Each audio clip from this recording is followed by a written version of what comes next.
അങ്ങനെ വന്നാൽ എന്താകും ഫലം? ഗൾഫ് യുദ്ധം നടന്നപ്പോൾ, ഇറാഖ് കുവൈറ്റ് യുദ്ധം ഉണ്ടായപ്പോൾ കേരളത്തിന്റെ സമ്പദ്ഘടനയെ പോലും ബാധിച്ചു. അത് കൈകൊണ്ട് നടക്കാൻ നമുക്ക് അറിയില്ല, ഒരു ജോലി നമുക്കറിയില്ല. വലിയ വലിയ ബിൽഡിങ്ങുകൾ നമ്മൾ ആദ്യം ഉണ്ടാക്കും. ആദ്യം തന്നെ ശമ്പളത്തിൽ നിന്ന് ഇങ്ങനെ അയച്ചു കൊടുത്ത് വീടുണ്ടാക്കും. ഭയങ്കര വീടിന്റെ ഉദ്ഘാടനത്തിന്റെ വ്യക്തിയെന്ന് വിസ ക്യാൻസലായി. ഒരു തെങ്ങുന്തോട്ടം വാങ്ങിച്ചിടാനുള്ള ബുദ്ധി നമുക്ക് ഉണ്ടായില്ല. ക്രിസ്ത്യാനികൾ അങ്ങനെയല്ല, വീട് ചെറുതായിരിക്കും.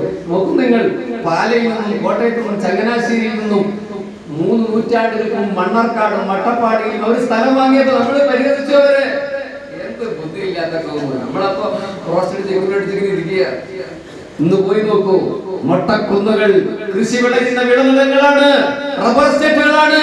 വീട് ചെറുതാണെങ്കിലും പാലായിലെ ചായൽ, നിലമ്പൂരിലെ ട്രെയിനിൽ നിന്ന് കൊണ്ടു കടത്തുന്നത് റബ്ബർ ഷീറ്റ് മാത്രമല്ല, കോടികളുടെ ആസ്തിയാണ്.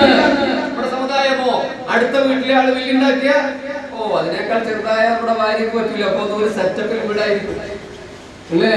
അടുത്ത വീട്ടിലൊരാൾ കാർ വാങ്ങി അതിനേക്കാൾ വലിയ വീട് നമ്മൾ വാങ്ങും. നമ്മള് ശരീരത്തെ ഉപയോഗിച്ചു, മറ്റുള്ളവർ ബുദ്ധിയെ ഉപയോഗിച്ചു. അപ്പൊ ഞാൻ പറഞ്ഞു വന്നത്, എല്ലാവരും തിരിച്ചു കയറി വരാൻ പോവുക. അള്ളാഹു കാത്തുരക്ഷിക്കുമാറാകട്ടെ. 5 വക്തിലും ദുആ ചെയ്തോളൂ. നമ്മുടെ വിദേശ രാജ്യങ്ങളിലെ തൊഴിൽ സ്ഥിരതയ്ക്ക് വേണ്ടി. അതൊരു സാധാരണ കാര്യമൊന്നുമല്ല. കൃത്യമായി ദുആ ചെയ്തോളൂ. തിരിച്ചു വരാൻ പോകുന്നുണ്ട്. സൗദി അറേബ്യയിൽ അതിന്റെ ആദ്യ പടിയായി ഗ്രീൻ നിയമം പാസ്സാക്കി കഴിഞ്ഞു. ഇനി യെല്ലോ, അത് കഴിഞ്ഞാൽ റെഡ് പാസ്സാക്കി കഴിഞ്ഞാൽ കയറി വരും എല്ലാവരും. യുവാക്കളെ, പ്രിയപ്പെട്ട കുട്ടികളെ, ഇന്ന് ബാപ്പാന്റെ പൈസ കൊണ്ട് പൾസറിൽ ചെത്തി നടക്കുമ്പോ തെറ്റാണെന്നല്ല ഞാൻ പറയുന്നത്. ധാരാളം കാശ് പൊടിച്ചു കളയുമ്പോ ഓർക്കണേ, അല്ലാഹു ശിക്ഷിക്കുക പല രീതികളിലായിരിക്കും. പല രീതിയിൽ ആണ്ടർജിക്ക് മാത്രം വസ്ത്രം വാങ്ങുന്നവരാണ് മുസ്ലിം സഹോദരങ്ങൾ.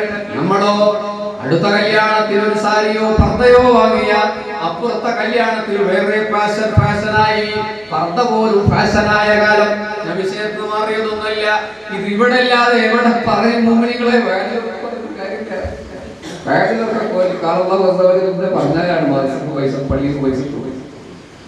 തേരട്ടയുടെയും മരണയുടെയും രൂപത്തിലുള്ള കിലിറ്റുകൾ വെച്ച പർദ്ദകൾ, ബോഡി ഷേപ്പ് പർദ്ദകൾ നമ്മുടെ സമൂഹത്തിൽ ഇറങ്ങിക്കഴിഞ്ഞു. പർദ്ദ ഹറാമാണ് എന്ന് പ്രസംഗിക്കേണ്ട കാലഘട്ടത്തിലാണ്. പർദ്ദ ഇസ്ലാമിക വേഷമൊന്നുമല്ല. അങ്ങനെ ആരെങ്കിലും പറഞ്ഞെങ്കിൽ ഞാൻ അതിനെ തള്ളിക്കളയും. പർദ്ദ ഇസ്ലാമിക വേഷമൊന്നുമല്ല. ചുരിദാർ ഇസ്ലാമിക വേഷം അല്ല എന്നും പറയാൻ പറ്റില്ല. ഇസ്ലാമിക വേഷം എന്ന് പറഞ്ഞാൽ അവർക്ക് മറയുക എന്നുള്ളതാണ്. അതിന് പർദ്ദയാണെങ്കിലും സാരിയാണെങ്കിലും നിങ്ങൾ തെറ്റായി വ്യാഖ്യാനിക്കേണ്ട. പറഞ്ഞു സാരി ഇസ്ലാമിക വേഷം പ്രസംഗിച്ചു. അങ്ങനെയല്ല, അവർക്ക് മറയുക എന്നുള്ളതാണ് ഇസ്ലാമിക വേഷം. പർദ്ദ ഹലാലും ഹറാമുമാകും. ഇപ്പോഴത്തെ ചില പർദ്ദകൾ ഹറാമ് തന്നെയാണ്. ബോഡി ഷേപ്പ് പർദ്ദകൾ കച്ചവടക്കാരുടെ പർദ്ദ മുസ്ലിങ്ങൾ മാത്രമല്ല, എല്ലാവരും ഉപയോഗിക്കുന്നുണ്ട്. ഇതൊക്കെ പറയേണ്ട കാരണം ഒരു ദുരന്തമായി അല്ലാഹുവിന്റെ ശിക്ഷയെ കാത്തിരുന്നുകൊള്ളൂ. റഹ്മാനായ തമ്പുരാൻ അത്തരമൊരു ദുരന്തത്തിലേക്ക് നമ്മൾ എത്തിക്കപ്പെടുമാറാകാതിരിക്കട്ടെ. അതാണ് പലസ്തീൻ സംഭവിച്ചത്, സ്പെയിനിൽ അതാണ് സംഭവിച്ചത്. അപ്പോൾ നമ്മുടെ വൈജ്ഞാനിക കേന്ദ്രമായിരുന്ന കർഡോവ തകർന്നു പോയിട്ട് പൊട്ടിക്കരഞ്ഞ രാജരാവിനെ അടിച്ച പൊന്നുമ്മായുടെ സമുദായമാണ് നമ്മൾ. അന്നതുണ്ടായിരുന്നുവെങ്കിൽ നമ്മളൊന്ന് ലോകത്തിന്റെ മുമ്പിൽ നിൽക്കുമായിരുന്നു. പ്രിയപ്പെട്ടവരെ, ലോകത്തിന്റെ മുമ്പിൽ നമ്മളാകുമായിരുന്നു. ബുഖാറ വേദനിക്കുന്ന ഓർമ്മയാണ്, സമർഗന്ത് ദുഃഖത്തിന്റെ ഓർമ്മയാണ്, ബഗ്ദാദ് ശോകത്തിന്റെ ഓർമ്മയാണ്, കുഫ നമ്മുടെ വേദനയുടെ ഓർമ്മയാണ്, സ്പെയിൻ ഓർമ്മയാണ്. ആ ഓർമ്മയിലാണ് ഒരു മദ്രസാ സ്ഥാപനം ഉദ്ഘാടനം ചെയ്യപ്പെടുന്നത്. 2 ജ്ഞാനങ്ങളും കൂട്ടിപ്പിടിച്ചേക്കുക. ഭൗതിക പഠനം ഹറാമാണെന്നൊന്നും ദീന് പഠിപ്പിച്ചിട്ടില്ല. അത് ഞാൻ ആദ്യമേ പറഞ്ഞല്ലോ. എല്ലാ ജ്ഞാനങ്ങളും പഠിക്കേണ്ടത് നമ്മളാണ്. സയൻസ് പഠിപ്പിക്കാൻ എന്ന ആയത്തിൽ നിന്ന് പ്രചോദനം ഉൾക്കൊണ്ടവരാ നമ്മൾ. സുവോളജി പഠിക്കാൻ, അനിമൽ അനാട്ടമി പഠിക്കാൻ, ഒട്ടകത്തെ കുറിച്ച് ആ ആയത്തിൽ നിന്ന് പ്രചോദനം ഉൾക്കൊണ്ടവരാ നമ്മൾ.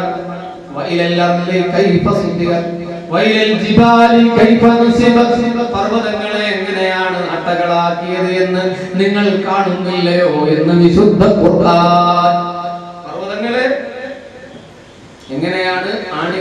പർവ്വതങ്ങളെ നിങ്ങൾ കാണുന്നില്ലയോ? ധാരാളം ചിന്തിക്കേണ്ട ഒരു വാക്കല്ലേ അത്. അപ്പൊ കാണുന്നില്ലയോ എന്ന് ചോദിച്ചാൽ കാണണം എന്നാണ് പറഞ്ഞതിന്റെ താല്പര്യം.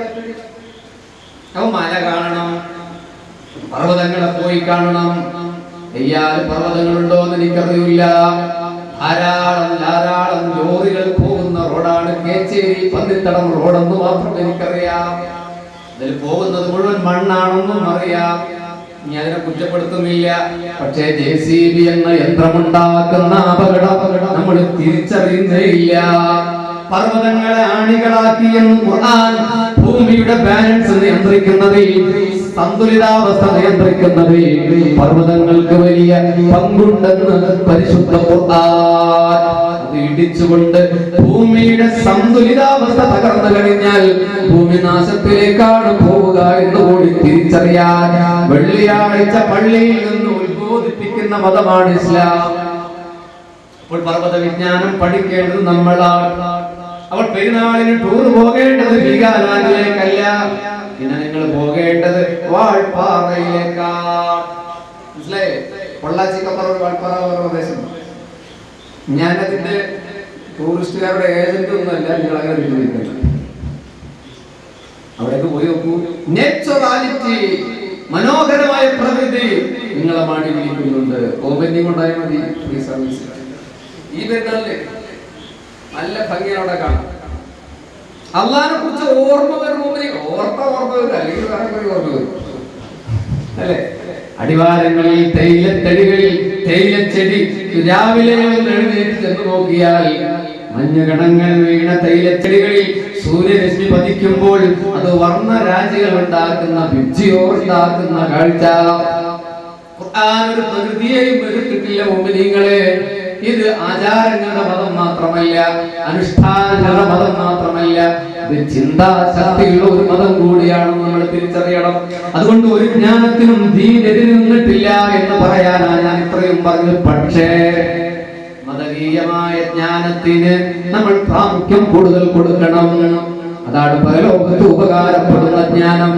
ഒരു മുസ്ലിം മരിച്ചു പോയാൽ നേരത്തെ ഇവിടെ പറഞ്ഞു, ഇതാ മാതൽ ഇൻസാൻ ഇതാ ഫുദിയ ഫീ ഖബരിഹി വതവല്ല അൻഹു അസ്ഹാബുഹു ലയസ്മഉ ഖറാനിഅലിഹിം. ഒരു മനുഷ്യനെ അയ്യാൽ ജുമാ മസ്ജിദിന്റെ ഖബർസ്ഥാനിൽ അടക്കിയാൽ ഭാര്യയാണെങ്കിൽ ഭർത്താവ് ഇതാ തിരിച്ചു മടങ്ങുന്നു, പിതാവാണെങ്കിൽ മകനതാ തിരിച്ചു മടങ്ങുന്നു. അങ്ങനെ അവർ നടന്നു പോകുമ്പോ അവരുടെ ചെരുപ്പിന്റെ ചെരുപ്പ് വന്ന് കാലിൽ പതിക്കുന്ന ടക് ടക് ടക് ശബ്ദമുണ്ടല്ലോ, നേരത്തെ ശബ്ദം, അത് ഖബറാളി കേൾക്കുമെന്ന്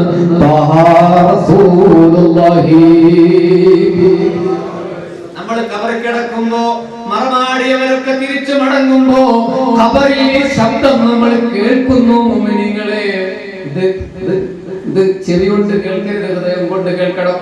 മയ്യത്ത് കൊണ്ടുപോകുമ്പോ ആത്മാവ് പറയുന്നുണ്ട്, ഒന്ന് വേഗം കൊണ്ടുപോകുക. അവിടെ ഇവിടെ മുട്ടുപുറത്തെ മയ്യത്ത് പറയുന്നുണ്ട്, പണ്ടാൾക്കാരൊന്ന് ഒതുക്കി കൊണ്ടുപോകും പറയുന്ന മയ്യത്ത്. ആത്മാവ് അറിയുന്നുണ്ട്, കുളിപ്പിക്കുമ്പോ അറിയുന്നുണ്ട്. മയ്യത്ത് വിലപിക്കുന്നത് നാൽക്കാലി മൃഗങ്ങൾ അറിയുമെന്ന് മുഹമ്മദ് മുസ്തഫ. ഞാൻ എന്താണെന്ന് പറയാൻ കാരണം, അങ്ങനെ തിരിച്ചു മടങ്ങുമ്പോ ഓർക്കണേ, ആദ്യം ഒരു മലക്ക് ഖബറിലേക്ക് വരും. നമ്മൾ ഇതുവരെ കേട്ടത് മുൻകറും നക്കീറും വരുമെന്നാണ്. പക്ഷെ അതിന്റെ മുമ്പേ ഒരു മലക്ക് ആദ്യം വരുന്നുണ്ട്. ഇസ്മുഹു റൂമാൻ എന്ന മലക്ക് ആദ്യം വരുന്നുണ്ട്. ആ മലക്ക് ഒരു കാൽ അപ്പുറത്തും ഇപ്പുറത്തും വെച്ച് മയ്യത്തിന്റെ നെഞ്ചിൽ ഇരുന്നിട്ട് പറയുമത്രേ, എഴുത്. അപ്പോൾ ചോദിക്കും, എന്തെഴുതാൻ? അപ്പൊ പറയും, നിന്റെ ജന്മം മുതൽ മരണം വരെ ചെയ്തു തീർത്തതൊക്കെ എഴുത്. അല്ലാഹുവിന്റെ റസൂൽ പറഞ്ഞു, എഴുതാൻ ഭാഷ തടസ്സമല്ല, ഏത് ഭാഷക്കാരനും എഴുതുമത്രേ. അപ്പൊ ചോദിക്കും, എഴുതാൻ കടലാസില്ലല്ലോ, പേപ്പറവിടെ? അപ്പോ ഈ റൂമാൻ എന്ന മലക്ക്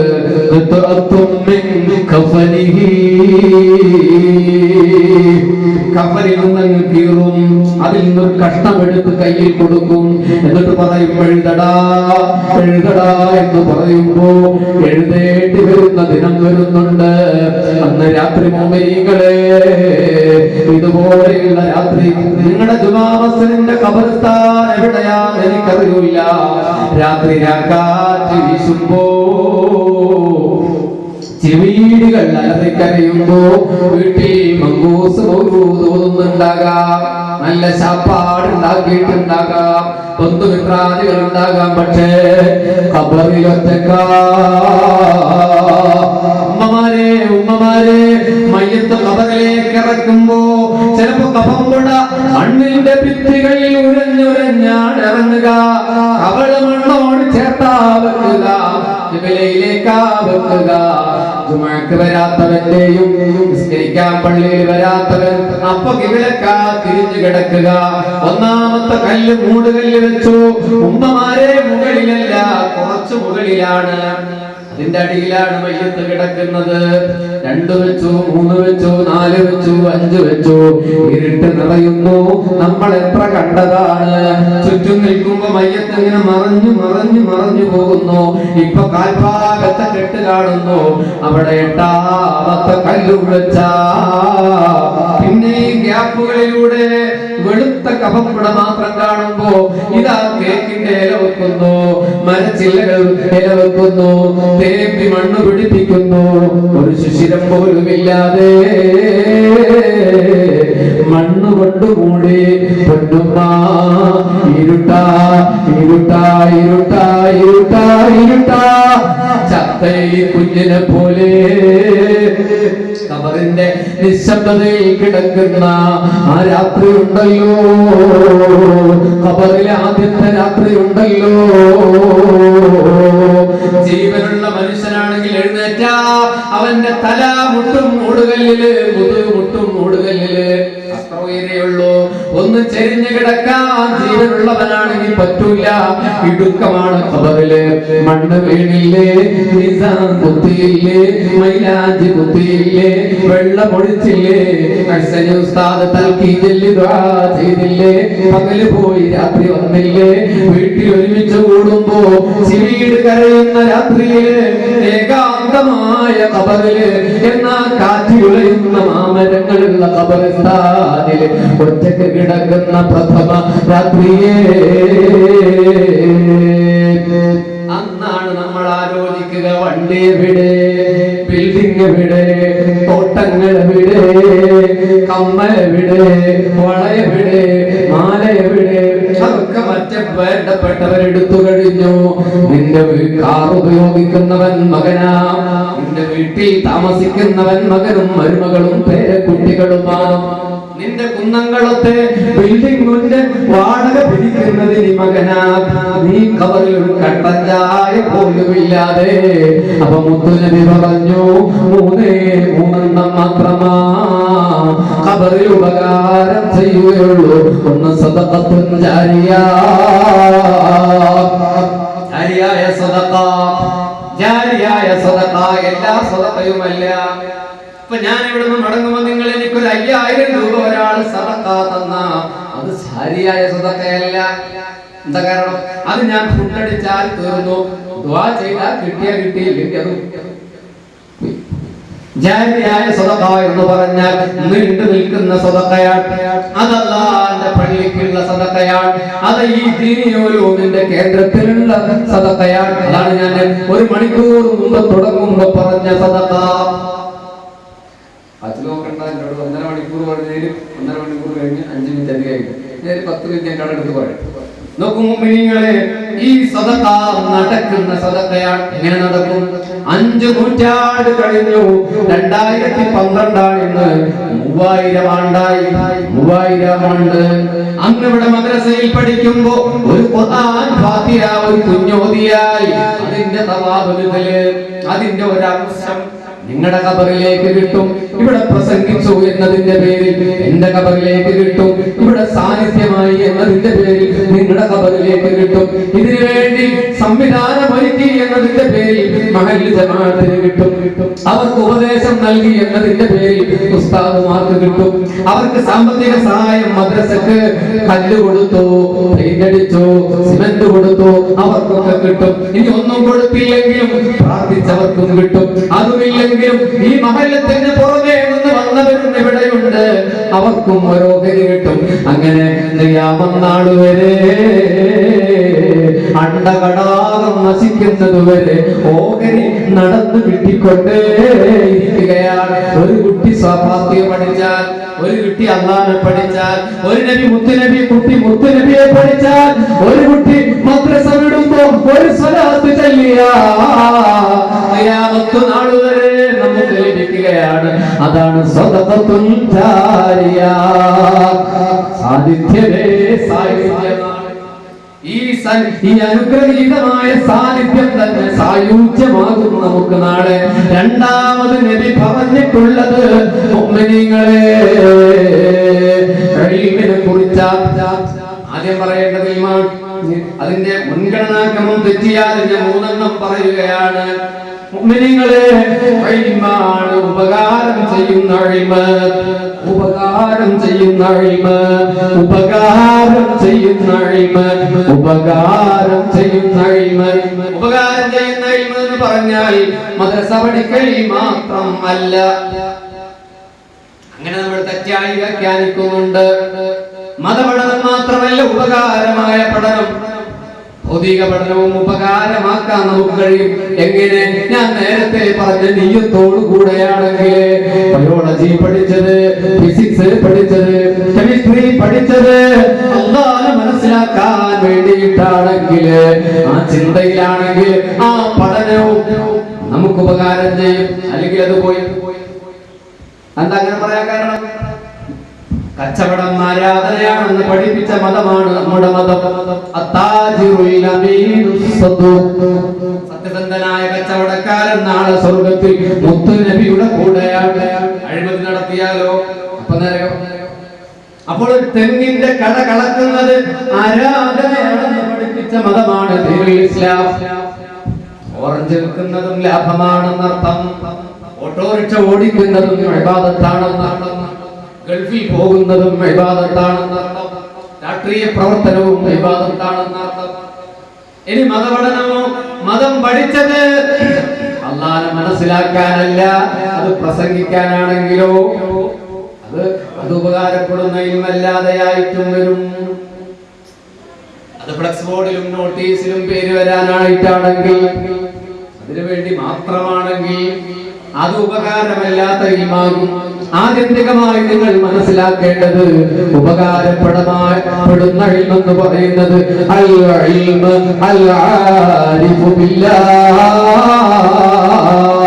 അല്ലാഹുവിനെ തിരിച്ചറിയുന്ന ജ്ഞാനമാണ്, ആരിഫീങ്ങളുടെ വിജ്ഞാനമാണ്, മാരിഫത്തിന്റെ വിജ്ഞാനമാണ്. അൽ ഇൽമു കൊണ്ടുള്ള ഉദ്ദേശം അല്ലാതെ അറബി അർത്ഥം വെക്കാൻ അറിയലല്ല.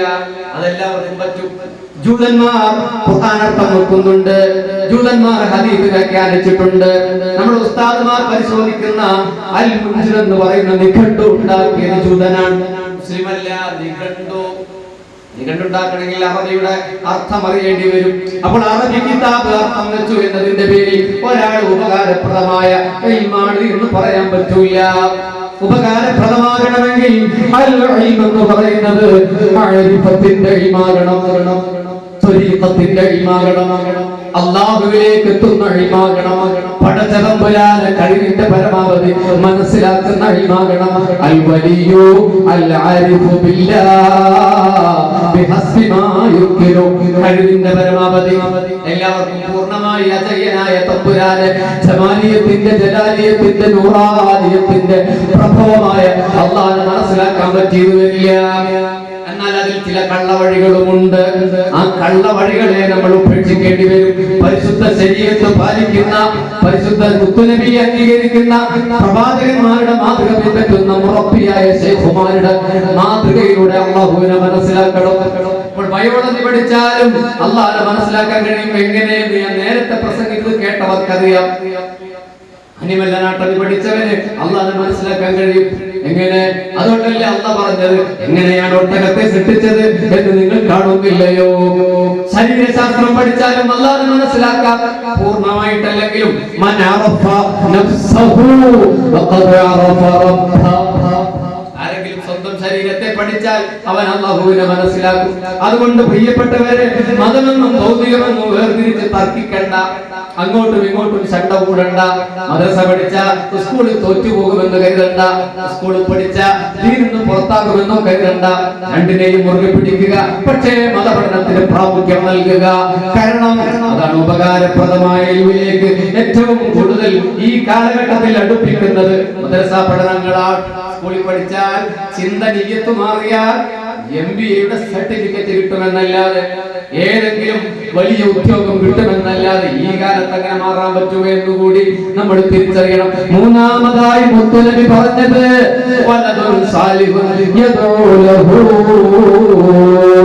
മാതാപിതാക്കൾക്ക് വേണ്ടി പ്രാർത്ഥിക്കുന്ന സാലിഹായ സന്താനങ്ങൾ ഉണ്ടാകണം. മൂല്യന്മാരാകണം എന്നല്ല ഇതിന്റെ അർത്ഥം. ഞാനൊരു ഹദീസ് പറയുമ്പോൾ ഇതൊക്കെ വിശദീകരണം പറഞ്ഞിട്ട് ഇപ്പോൾ അവസാനിക്കുന്ന സമയം. മൂല്യന്മാരാകണമെന്നല്ല ഇതിന്റെ അർത്ഥം. പ്രാർത്ഥിക്കുന്ന മകനാകണം. മലയാളത്തിൽ പ്രാർത്ഥിക്കാം. ഖബറിന്റെ അരികിൽ പോയി മലയാളത്തിൽ പ്രാർത്ഥിച്ചോ യുവാവേ. വെള്ളിയാഴ്ച ജുമാ കഴിഞ്ഞിട്ട് റബ്ബന്റെ ജീവൻ ഉണ്ടെങ്കിലും ഇല്ലെങ്കിലും സ്വയവും അല്ലെങ്കിൽ മറ്റൊരാളെ കൊണ്ടും പ്രാർത്ഥിക്കാവുന്നതാണ്. മലയാളത്തിൽ പടച്ചവനെ എന്റെ ഉപ്പാക്ക് പുറത്തു കൊടുക്കണമെന്ന് പറയാൻ എന്റെ യുവാവെ സമയമില്ലാതെ പോയത്. പൊന്നുപ്പ, ഞാൻ ആദ്യമേ പറഞ്ഞു, ഖബറിലെ ആദ്യത്തെ രാത്രിയിൽ നീ ഉപേക്ഷിച്ച വീട് ഉപയോഗിക്കുന്നവൻ, നീ യാത്ര ചെയ്ത വാഹനത്തിൽ പോകുന്നവൻ, ജുമാ കഴിഞ്ഞ് പോകുമ്പോ നിന്റെ ഖബറിന്റെ അരികിൽ വന്നിട്ട് ഒരു ഫാത്തിഹ പോലും ഓതുന്നില്ല. ചിലർ ആശയ വ്യത്യാസത്തിന്റെ പേരിൽ, ചിലർ തിരക്കിന്റെ പേരിൽ മൊബൈലിൽ കോൾ വന്നിട്ടുണ്ട്. സലാം കിട്ടിയ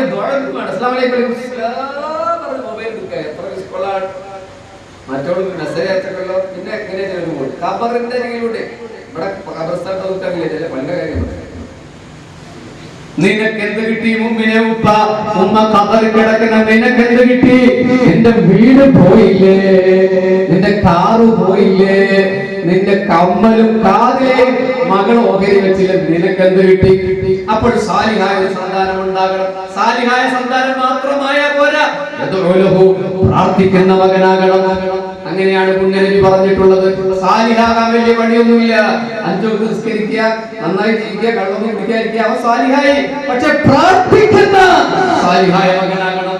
ഉപ്പാക്ക് പ്രാർത്ഥിച്ചാൽ, ഖബർ സിയാറത്ത് ചെയ്താൽ ശിർക്കാണെന്ന് കരുതുന്ന മകനാകാൻ പാടില്ല എന്ന് മുത്തുനബി സല്ലല്ലാഹു അലൈഹി വസല്ലം. പ്രാർത്ഥിക്കുന്ന മകനാകാനാണ് മദ്രസ പഠിപ്പിക്കുന്നത്. അല്ലോ അൽ ജന്നത്തു തഖത അഖദാമിൽ ഉമ്മഹാത്.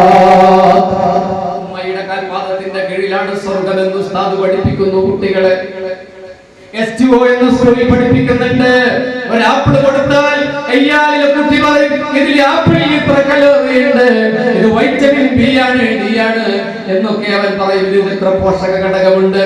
ആപ്പിൾ കൊടുത്താൽ അവൻ പറയും. പക്ഷേ മാതാവിനോടുള്ള കടപ്പാടാണെന്ന് എന്താണെന്ന് സോഷ്യൽ സ്റ്റഡീസ് പഠിപ്പിക്കുന്നില്ല. ഉപ്പയോടുള്ള ബാധ്യത എന്താണെന്ന് കെമിസ്ട്രി പഠിപ്പിക്കുന്നില്ല. STO പഠിപ്പിക്കുന്നത് അതാണ്. ശാസ്ത്രനാമങ്ങളാണ്. സ്വന്തം സമുദായത്തോടെ എങ്ങനെ പെരുമാറണമെന്ന് പഠിപ്പിക്കുന്നത് അത് സ്കൂളിലല്ല, മദ്രസയിലാണ്. അതിനാണ് ഇത്തിരി മുൻഗണന മദ്രസക്ക് നൽകണമെന്ന് പറയാൻ കാരണം.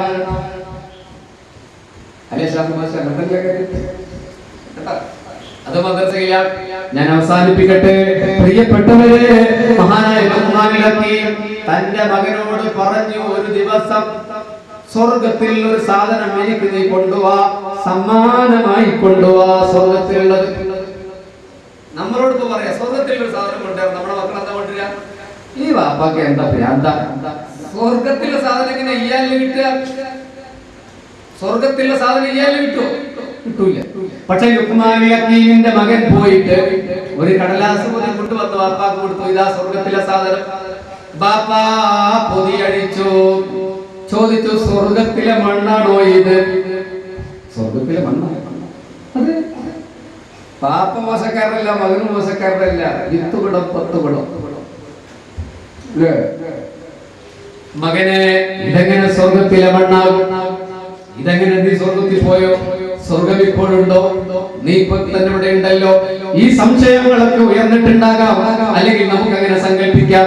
മകൻ പറഞ്ഞു, പിതാവേ, ഭൂമിയിൽ സ്വർഗത്തിലുള്ള സാധനം കിട്ടണമെങ്കിൽ കഅബയിൽ പോകണം.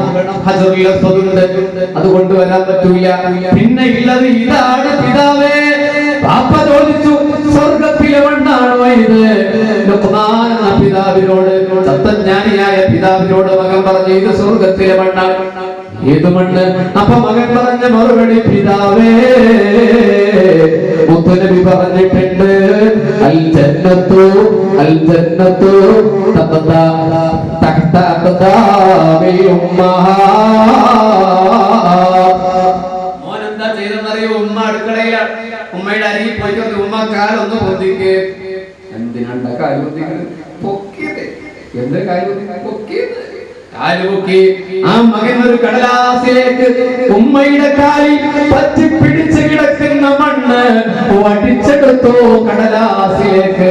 ഉമ്മ ചോദിച്ചു, പൊന്നു മോനെ, എന്താടാ നീ ചെയ്യുന്നത്? എന്താ നീ ചെയ്യുന്നത്? അപ്പൊ പറഞ്ഞു, നിറഞ്ഞ കണ്ണുകളോടെ ലുഖ്മാൻ എന്ന തത്വജ്ഞാനിയുടെ പൊന്നുമോൻ പറഞ്ഞു, ഉമ്മാ, മുത്തുനബി പറഞ്ഞിട്ടുണ്ട്, മാതാവിന്റെ കാൽ കീഴിലാണ് സ്വർഗമേ.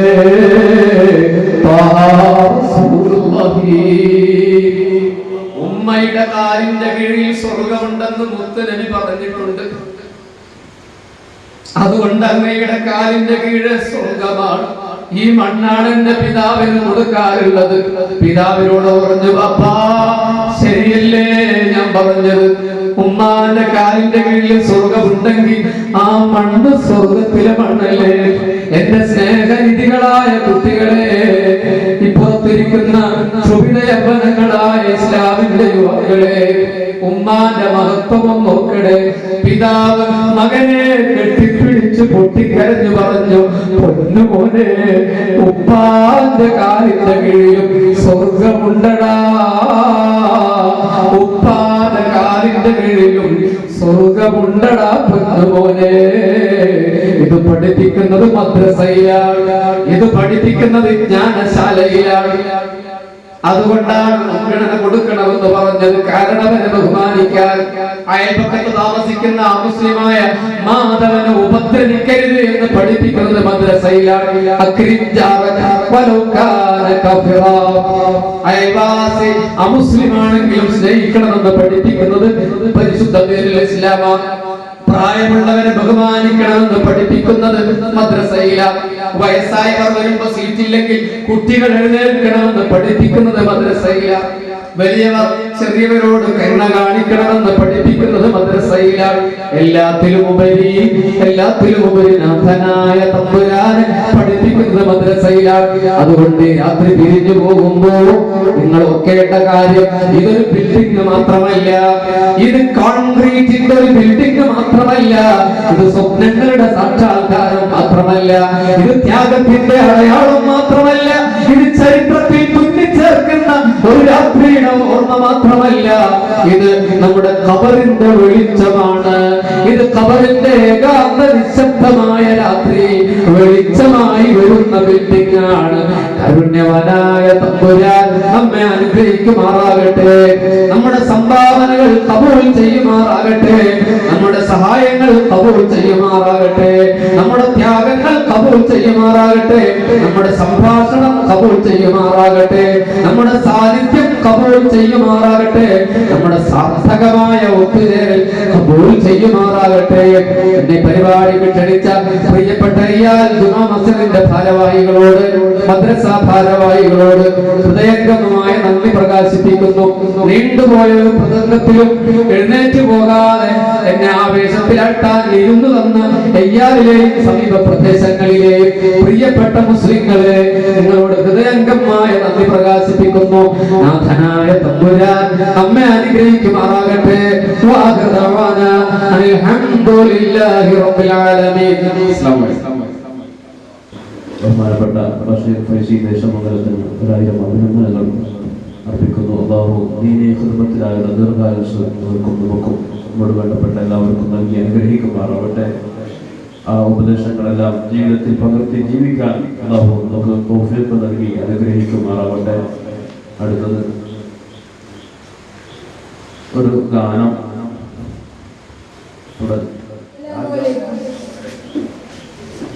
മുഹമ്മദ് നബി സ്വല്ലല്ലാഹു നൂറുൻ നൂറുല്ലാഹ് മുഹമ്മദ് നബി സ്വല്ലല്ലാഹു നൂറുൻ നൂറുല്ലാഹ് മക്ക മണലാരണ്യകദൂത ഹശിം വംശനിലാവ മക്ക മണലാരണ്യകദൂത ഹശിം വംശനിലാവ മുഹമ്മദ് നബി സ്വല്ലല്ലാഹു നൂറുൻ നൂറുല്ലാഹ് മുഹമ്മദ് നബി സ്വല്ലല്ലാഹു നൂറുൻ നൂറുല്ലാഹ് ആമിന അബ്ദുല്ലാഹിൽ മകനായുള്ള റസൂല അറിവിൻ നിറകുടമാകും അൽ ഹക്കാമൽ അമീന പച്ചക്കുബൈൽ പ്രാവുകൾ കുറുകും മദ്ഹുകളുള്ള ഹബീബ പച്ചക്കുബൈൽ പ്രാവുകൾ കുറുകും മദ്ഹുകളുള്ള ഹബീബ മുഹമ്മദ് നബി സ്വല്ലല്ലാഹു നൂറുൻ നൂറുല്ലാഹ് മുഹമ്മദ് നബി സ്വല്ലല്ലാഹു നൂറുൻ നൂറുല്ലാഹ് ഉമ്മുൽ കിതാബിൻ ഉടമ ഫാത്തിമ എന്നൊരു മഹിള രത്ന പിതാവ സത്യപ്രവാചകനൂറ ലോകനിലെ മാതിരി തെളിയിച്ച സിനുൽ അംബിയ രാജ ലോകനിലെ മാതിരി തെളിയിച്ച സിനുൽ അംബിയ രാജ മുഹമ്മദ് നബി സ്വല്ലല്ലാഹു നൂറുൻ നൂറുല്ലാഹ് മുഹമ്മദ് നബി സ്വല്ലല്ലാഹു നൂറുൻ നൂറുല്ലാഹ് മലക്ക് അസ്റായിൽ വന്ന് റൂഹ് പിടിക്കും മുമ്പ് അനുമതി ചോദിച്ചുള്ള അലിവിൻ ശോഭിത ത്വാഹ അഞ്ചു നമസ്കാരത്തിന് ചൊല്ലിയ ബദരിൻ നായകനേതാ അഞ്ചു നമസ്കാരത്തിന് ചൊല്ലിയ ബദരിൻ നായകനേതാ മുഹമ്മദ് നബി സ്വല്ലല്ലാഹു നൂറുൻ നൂറുല്ലാഹ് മുഹമ്മദ് നബി സ്വല്ലല്ലാഹു നൂറുൻ നൂറുല്ലാഹ് ഇവിടെ സന്നിഹിതരായ ആഭാരപ്രദ ജനങ്ങൾക്കും മുഴുവൻ ഒരുപാട് വേണ്ടി വാക്കുകൾ പ്രസംഗിക്കുന്നു. محمد صلى الله عليه وسلم صلى الله على محمد صلى الله عليه وسلم اللهم صل على محمد يا رب صل عليه وسلم. السلام عليكم.